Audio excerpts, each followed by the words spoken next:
Moi, j'ai tendance à pas trop redouter ce que le progrès ou la technique peut apporter. Y faire attention, oui. Il faut qu'on soit vigilant effectivement à, nous comme éditeurs, à pas se faire proposer des livres qui auraient été, écrits à 90 par une IA. Je pense qu'il faut le voir comme un outil. C'est-à-dire que même si ça semble beaucoup plus intrusif dans le processus de création, que le reste, finalement,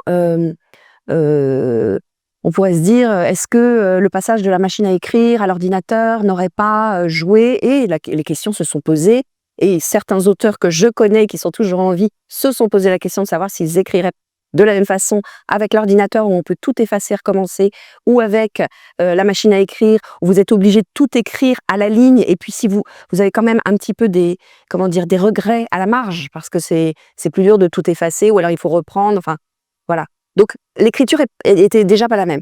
L'intelligence artificielle, oui, elle va nourrir énormément les Amazon and Co. Vous savez qu'il y a une règle qui veut qu'on n'ait pas le droit de, publier plus de 3 romans sur Amazon par jour. Voilà, effectivement, de toute façon, même avec cette règle-là, il ne s'adresse qu'aux intelligences artificielles, on est d'accord. Donc la chose, la personne, ceux qui vont décider, ce sont les lecteurs. C'est-à-dire qu'à un moment, vous le sentez quand vous lisez, quand vous lisez effectivement, quelque chose qui n'ajoute rien, véritablement. Donc si l'idée c'est d'être récréatif, purement récréatif et de passer le temps comme on regarde les séries, vous savez en accélérant le rythme. Moi je sais pas le faire, mais vous savez vous faites, x1,5, x2 et cetera et vous allez très vite. Donc là on est dans de la consommation, dans de l'occupation de temps.